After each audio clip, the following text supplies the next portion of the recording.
Hello et bienvenue dans l'épisode de podcast de la consultation des leaders. Je suis vraiment ravie de te retrouver aujourd'hui pour un épisode qui est un petit peu différent de ceux d'habitude parce que je vais te parler d'une règle que j'ai en consultation, que j'avais aussi aux urgences et qui est une des règles fondamentales que j'ai remis dans tout mon accompagnement en coaching et en accompagnement médical, thérapeutique que j'ai aujourd'hui.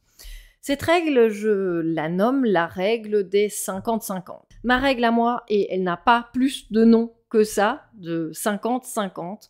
En fait, elle postule que quand nous sommes en coaching ou en consultation ensemble, les deux parties ont 50% du travail à faire. Moi, j'ai 50% du travail à faire et la personne en face qui vient dans l'accompagnement a 50% du travail à faire également. Et c'est une règle qui, quand je l'ai expliquée en consultation, a pu un petit peu frictionner, voire parfois carrément choquer les patients, parce que tout ça a découlé en fait d'une conversation en début de consultation avec un patient qui me dit j'ai envie de changer de médecin traitant parce que mon médecin ne m'a pas rappelé pour les résultats de ma prise de sang. Ok, et ça s'est passé il y a quelques mois, voilà, le patient m'explique et puis je lui pose la question, mais vous, est-ce que vous avez rappelé le médecin pour les résultats de vos prises de sang? Et donc il me regarde complètement interloqué, bah non, pourquoi? Je dis, mais c'est votre prise de sang. Oui, mais c'est le job du médecin.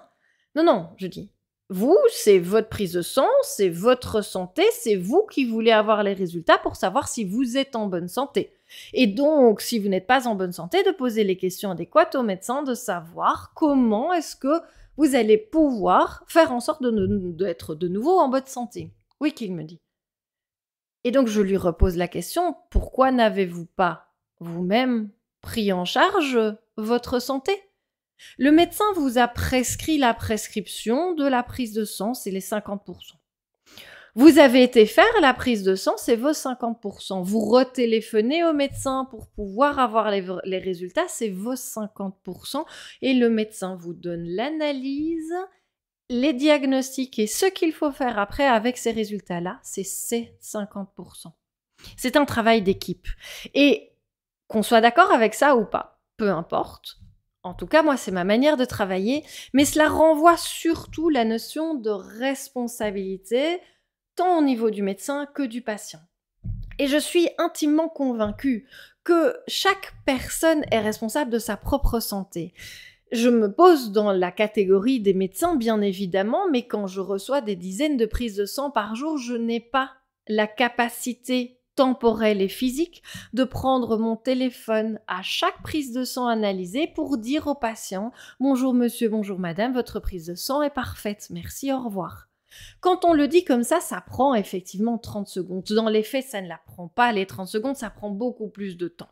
Et d'un autre côté, si je me mettais à faire ça ou si nos médecins traitants ou les spécialistes faisaient ça systématiquement, où se trouve la responsabilité du coup du patient? Où se trouve notre propre responsabilité en tant que personne au niveau de notre santé? C'est exactement la même chose quand nous nous retrouvons dans un accompagnement thérapeutique de coaching ou quoi. Votre responsabilité, c'est effectivement de venir dans l'accompagnement. Ma responsabilité est de vous donner un accompagnement digne de ce nom. Je ne peux malheureusement pas vous accompagner si les exercices ne sont pas faits. Et d'un autre côté, si vous faites les exercices et que vous êtes en demande d'accompagnement et que moi je dis « Ah non, je ne fais pas ma part des 50%, ça ne peut pas fonctionner non plus. » Et tout ça, en fait, dans l'idée qui sous-tend à cela, c'est que nous sommes chacun responsables d'une partie d'un grand processus. Quelqu'un qui va attendre qu'on va venir le chercher par la main pour le sortir de ce job qui ne lui convient pas, de cette relation toxique, de l'environnement dans lequel il travaille avec ou dans lequel il habite avec des voisins bruyants, eh bien ça n'arrivera pas nécessairement, voire pas du tout. Nous sommes responsables de notre santé, nous en tant que personne, et chacun doit avoir sa part à jouer dans son changement, dans les décisions qu'il va prendre, dans la santé, dans les habitudes qu'il a, dans ce qu'il mange, dans ce qu'il boit, dans comment il se bouge. Sans ça, tout professionnel que vous allez pouvoir consulter tout autour ne va pas pouvoir vous aider. Chacun a sa part de responsabilité dans le monde, chacun a sa part de responsabilité dans sa vie. Et je trouve qu'actuellement, aujourd'hui, dans notre société actuelle, cette responsabilité personnelle, et sans être moralisatrice ou sans rejeter la faute ou quoi que ce soit, mais je trouve effectivement qu'on ne prend pas assez la part de responsabilité qui nous incombe sur notre vie. Mais ça veut aussi dire, et ça en l'étant à plus large que juste sa santé, que ne pas prendre certaines parts de responsabilité dans notre vie veut dire qu'on ne va pas prendre les décisions nécessaires qu'il faut. On ne va pas prendre les décisions de se dire ce job n'est plus pour moi, cette relation n'est plus pour moi, ou à contrario, c'est ce poste-là que je veux, c'est ce projet-là que j'ai envie de monter, c'est cette vie-là que j'ai envie de vivre. Si cette décision, si cette responsabilité d'aller vers ce qu'on a envie, ce qui nous correspond, n'est pas prise en charge par nous-mêmes, par la personne concernée pour le coup, eh bien cela va être beaucoup plus difficile, voire impossible. Et c'est la raison pour laquelle, et je pense que l'épisode de podcast va être relativement court parce que le concept est finalement très simple à comprendre, mais c'est exactement pour ça que cette règle des 50-50 existe. Alors ce n'est pas une règle figée, puisque ce n'est pas une règle non plus comme dans une relation où chacun doit faire 50% de sa part et ah non, je ne fais pas un peu plus parce que tu es fatigué et tu n'as pas fait tes 50% aujourd'hui. Ce n'est pas comme ça que ça fonctionne. Mais l'intégration et chacun la volonté de prendre part justement à sa transformation, à la création d'une vie qui lui correspond vraiment, à prendre en charge sa santé, à prendre en charge sa santé physique et mentale, etc. C'est un jeu où tout le monde doit saisir sa responsabilité. Il me semblait, c'est ça que j'ai véritablement envie aussi de faire passer dans mes accompagnements. Ça ne se fait pas tout seul. Et si on ne travaille pas pour ça, si on attend que ça tombe tout cuit dans la bouche, eh bien je suis désolée, il ne va pas se passer grand-chose. Et c'est dommage, ou ce serait dommage, de se réveiller à 80 ans en se disant « Eh bien en fait, je n'ai pris aucune décision dans ma vie. Je n'ai pris aucune responsabilité de ce qu'il m'arrivait dans ma vie. » C'est peut-être dur à entendre, et je l'entends tout à fait. Ça doit probablement être dur à l'entendre. Et je pense que certains jours, je n'ai pas envie de l'entendre non plus, et certains jours, on a tous envie de râler et de trouver quelqu'un à blâmer, mais c'est pas toujours le cas.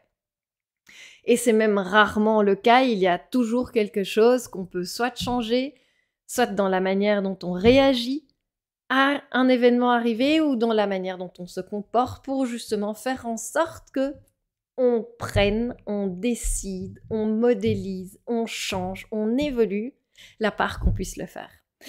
Là où ça devient évidemment un peu trop contraignant, c'est si on se dit j'ai une responsabilité à 100% sur tout à fait toute ma vie.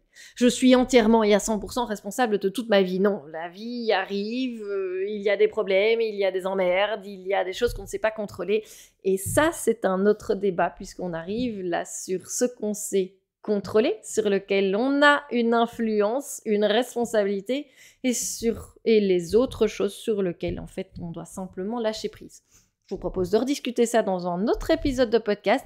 En attendant, j'espère que vous avez compris cette règle des 50-50, j'espère que vous êtes d'accord avec moi, je suis tout à fait au clair que ça peut faire du débat, et justement, envoyez-moi un message ou mettez un commentaire, où vous savez, sur YouTube, sur Apple Podcast, de sorte à ce qu'on puisse discuter de tout ça. Mais en tout cas, laissez infuser ça. Je suis sûre qu'au fond, vous êtes d'accord avec moi. Je vous souhaite une très bonne journée et vous dis à la semaine prochaine pour un autre épisode de podcast.